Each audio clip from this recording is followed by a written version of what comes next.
Bonsoir et soyez les bienvenus sur ACI TV dans l'émission Le Grand Format 2. Chaque soir, nous avons des invités incroyables, des invités intéressants, de pointe et tout pour vous captiver. On s'occupe bien de vous. Je ne suis pas tout seul, comme d'habitude. Mon acolyte, ma comparse, ma complice, Estelle Dumont. Bonsoir. Et oui, je suis là comme tous les soirs. Bonsoir Gustino, bonsoir mesdames et messieurs. Bienvenue donc dans cette émission. Au programme ce soir, Gustino, 3 invités de choix. Ouais. Comme d'habitude. Toujours. Notre première invitée, elle est déjà avec nous. Il s'agit d'Astrid Sif sans cœur. Esprit de famille, c'est le magazine pratique de la famille sur ACI TV le mercredi matin à 11h. Tous les mercredis matins à 11h. Oui. C'est quoi une émission pratique? Ouais, une émission pratique. Alors l'idée, c'est qu'on puisse donner la parole au public, donner la parole aux experts, donner la parole aux artistes, aux personnalités sur les questions de la famille, sur tout ce qui concerne les aspects pratiques de la vie quotidienne. Donc on sera là avec vous le mercredi. Je recevrai des personnes qui sont inspirantes, qui ont Qu'est-ce qu'une personne inspirante? Une personne inspirante, c'est quelqu'un qui a un parcours exemplaire, qui donne envie de lui ressembler, par exemple, qui donne envie de savoir un petit peu plus sur elle. Non, je t'ai pas plus, voilà. non, je t'ai pas plus. Alors, pourquoi est-ce qu'on vous a choisi ou pourquoi avez-vous choisi de présenter cette émission? Alors, j'ai choisi de présenter cette émission parce qu'en fait, ça fait longtemps que dans ma tête, il manque ça dans nos communautés, il manque ça dans le PAF. Je ne vois pas de famille afro-caribéenne sur les écrans qui s'expriment, qui s'expliquent. Je ne vois pas d'experts afro-caribéens qui viennent parler de ce qu'ils savent. Et je ne vois pas non plus suffisamment de personnes qui viennent exprimer leurs difficultés, leurs désarrois, leurs problèmes. Et je trouve que ça manquait. Donc, pourquoi ne pas le faire? Je suis classé deuxième, j'ai été diplômé. Je suis classé deuxième de la radio. En plus. Bien. Voilà, et petit à petit, voilà. Après, je me suis dit, voilà, je vais aller à Paris, parce que j'avais des cousins, pour voir des cousins et tout.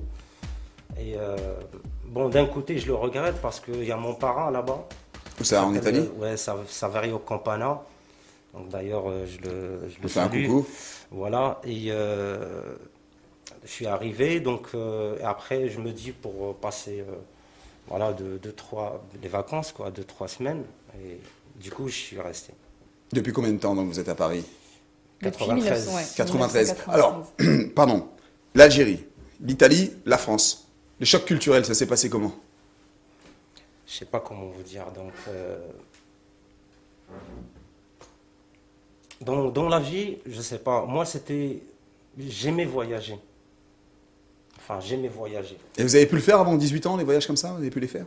Si, je suis parti une fois au Maroc, c'était bon à côté. Bon, c'est à côté, ouais, c'est frontalier. Au Maroc, c'est 180 et quelques kilomètres de chez nous.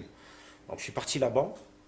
Et après, j'ai vu et j'aimais voyager. Donc, sans oublier aussi, j'étais en Espagne pendant un bon moment aussi. Ouais. Donc, j'ai mixé là-bas aussi. Donc, je parle un petit peu. Donc, je suis polyglotte. Je parle quelques langues. Français, arabe, italien, un petit peu espagnol. Et puis l'anglais, bien sûr. Ouais. L'anglais, merci le net. C'est grâce au net, c'est à force de chatter. Les films, etc. la musique aussi. Oui, la musique, Ouais. oui. Ouais. Alors, vous êtes DJ, parce qu'on sait bien sûr qu'il y a beaucoup de jeunes qui nous regardent et qui, comme vous, rêveraient d'être un jour DJ, est-ce que vous avez quelques conseils à donner à de jeunes qui aimeraient aussi faire ce métier? Dans le métier de DJ, c'est une connaissance musicale. Hein. Je ne peux pas vous dire... Donc, il faut de la culture. Oui, oui. Et maintenant, de nos jours, en fait, tout a été simplifié. Tout est simple. C'est-à-dire, c'est comme un ordinateur. Voilà, vous avez les 2 platines en même temps, une petite table de mixage. Vous appuyez sur le bouton qui s'appelle synchronisation. Ouais. Ça synchronise et ça mixe tout seul. Donc, de nos jours, ça facilite. Mais avant, c'était très, très dur. Avant, je me rappelle, c'était avec des cassettes. Il n'y avait même pas le pitch, c'est-à-dire la vitesse pour régler. Accélérer, Et ouais. on arrivait quand même à mixer. Donc, c'était l'époque. Maintenant, tout est facile. Pourquoi pas? Donc, les gens peuvent... Voilà, ils choisissent une chanson, ils regardent sur le net et ils choisissent ce qu'ils veulent. En fait, on n'avait jamais fait de zouk. Il faut bien comprendre qu'à l'époque, je travaillais avec une équipe qui s'appelait Craig-Storm. On n'avait jamais fait de zouk parce qu'on venait du R&B. Donc, on avait, par rapport au fait qu'on travaillait avec Princesse à l'époque... Mais c'était pas des Guyanais, ça? Non, c'était pas des Guyanais, mais on avait rencontré des gens. On s'était dit, pourquoi pas essayer avec cette personne? Pourquoi pas essayer avec celle-ci? On savait pas vraiment où on allait. D'ailleurs, il y a plein de chansons qui sont pas forcément sorties. C'était très créatif, ça changeait. Donc, déjà, personne ne croyait en nous.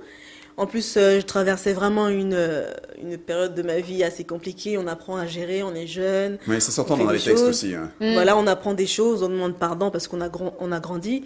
Et franchement, ça s'est fait comme ça. Je vous assure que personne ne croyait en nous. Cet album, il est sorti, il est né. On aurait dit que c'était un changement. On a ressenti quelque chose. Oui. Tant de mon côté que du côté du public. Mais c'est normal parce qu'en fait, on est tellement. Enfin, c'est vrai que les invités qui viennent dans cette émission se plaignent. Ils disent que le zouk maintenant c'est du zouk au kilo, c'est du zouk kilométrique. On a l'impression que tout se ressemble et les voix sont les mêmes, les programmations sont les mêmes. Tout est. Et vous êtes arrivé avec un album qui a vraiment cassé tous les a priori. Vous avez parce qu'on n'y croyait plus en fait. Au bout d'un moment, on se dit bon. Je connaissais personne, on connaissait personne. On n'avait pas la même méthode de travailler que les autres parce qu'on était dans notre coin. On était des nouveaux arrivants, il fallait tout apprendre en fait. Et comme nous, on avait notre propre identité parce qu'on était influencés par autre chose, et on avait une autre vision aussi de voir le zouk. Pourtant, on connaît tous les rétros, c'est les meilleures chansons. Et voilà, encore une personne qui le dit. Mais c'est vrai, ça restera toujours comme ça depuis la nuit des temps. Et je pense que c'est pour ça que simplement a vraiment marqué un petit peu les temps, les mémoires.